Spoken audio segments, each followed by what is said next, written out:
Hey guys, Peter here to do an album review. Today I'm here to tell you about the latest from Lucifer. Lucifer 4 out October 29th on Century Media Records.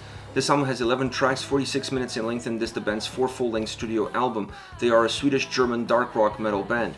Now this album is very simple. It comes across that way and I wasn't expecting it to be complicated.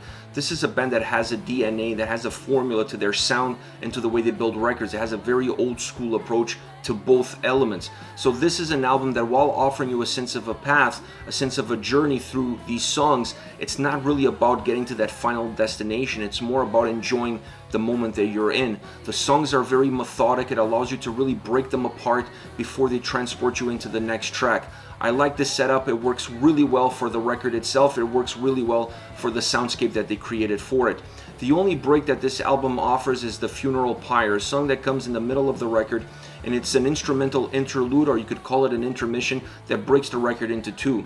But both sides of the album are very equal. It's a very balanced, cohesive album, and even this song doesn't really break the record that much, but it does give you a sense of a pause before you move on into the second half. And I think it's a necessary pause because of all the movement that the album has, or lack of movement that the album has. Sometimes you really feel like you need just a little bit of a break before you can get back into it, because it could become a little bit daunting.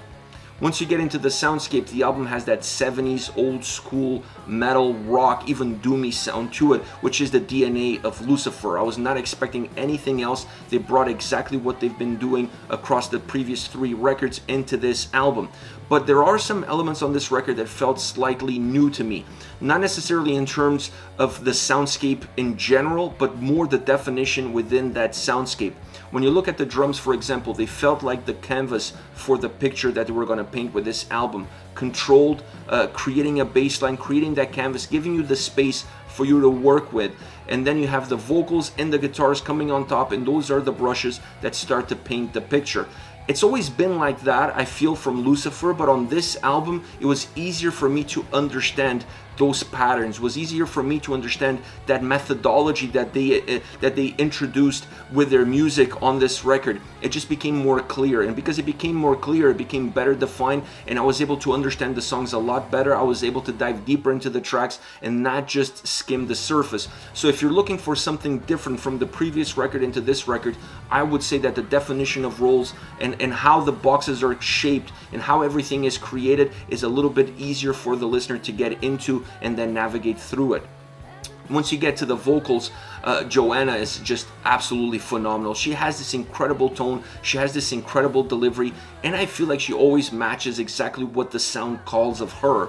You have the sound in the forefront, her voice in the mix, it always comes a little bit more from the back. It has this old school approach, it has this darkness to it. The darkness is not just there from her vocal performance, but it's also there from the production and the way the songs capture it. And I really like it because she brings this ambiance, this really dark, doomy ambiance, even to songs that perhaps have a little bit more of a brighter note to them, but she always able to navigate you through the songs, almost feeling like a narrator that's guiding your experience through each and every single track, regardless of how methodic the songs are, regardless of the ebbs and flows that the songs create. Her consistency of approach and her consistency of delivery has always been one of the key things about Lucifer, and one of the elements that have always attracted me to this band. She just has this somberness to her voice, and even when it's trying to be a little bit brighter, that darkness never really goes away.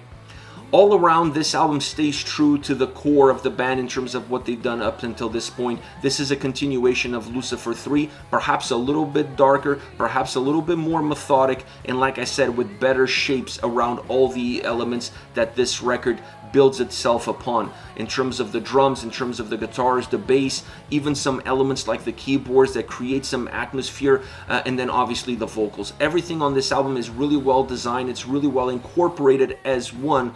The production really helps that old school 70s vibe, but having the shapes, having the ability to understand exactly what is happening becomes perhaps the calling card of this album. As far as favorite songs are concerned, I want to start off with Archangel of Death. This is the opening track on the album. The drums create a little bit of movement on this song, while the guitars define the experience. This track becomes a little bit of a microcosm of what the rest of the album is going to be all about. You have the vocals coming in, really feeling like a narrator, adding to that narrator experience as they gradually walk you through the entire track from beginning to the end.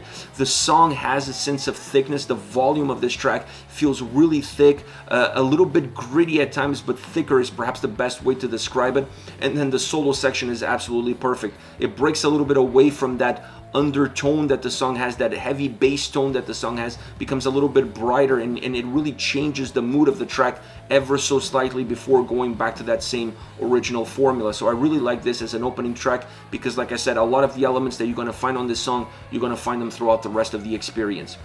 Next we have Cold as a Tombstone, my favorite track on this record. The bass on this track is phenomenal, but the overall bass sound of this track is super thumping. You really feel it. It almost makes your shirt vibrate. The guitars, the drums, the bass, everything is creating this very voluminous perception of how the sound is being transported and how the sound is carrying you through. A song that's still very methodic, that still moves well, but with slow moments that allows you to really break down everything that it has. It's a dark track. It carries a lot of that darkness in the melody and in the methodology that they use to transport the listener between verses and chorus. You see that both musically and vocally. It's a song that's very connected from those two perspectives. The vocals really help enhance the experience that it's already there sound-wise, bringing it a little bit more into the forefront. The atmosphere really turns up. It's a song that has this dark cloud surrounding it. Now that dark cloud sometimes dissipates ever so slightly, but it always finds a way of coming back and recapturing the essence of the track itself. I love the path that this song takes me on. I love the little bit more brightness in the chorus, a little bit more deeper presence in the verses. The ebbs and flows that it creates is just absolutely phenomenal. Super catchy as well. Very hooky track all around. And last but not least, we have Nightmare. And if you're celebrating Halloween, this song should be on your playlist because it has a somber nature to it. Starting off with the keys really set the tone for that somber vibe, almost Victorian vibe at times, if you will. And then you start to feel like the verses are smooth. You start to get into the verses. The transition is very smooth as you navigate through them. Very controlled, both musically and vocally. It's a song that stays very compact in those verses. And then you start to see the song gain some energy, becoming perhaps a little bit more driven once you get into the chorus. This creates ebbs and flows throughout the track. It gives you a movement that you need for a song that at times feels perhaps a little bit too slow. But the doomy heavy guitar sound really becomes the calling card. It becomes the essence of how this song is put together, how this song is designed, and how it comes across. Heavy 70s influence on this track, really heavy doomy 70s influence on this song. The solo section, the solos are absolutely phenomenal. They have a lot of energy, they have a lot of light, and give you a different perception of the track before the song kind of regains its momentum and goes back into the dark nature that it offers. This is it, Lucifer with Lucifer 4, out October 29th on Century Media Records. Let me know your thoughts on the band, on the singles. Use the comment section below. I'll be reading those and getting back to you. Take care, guys.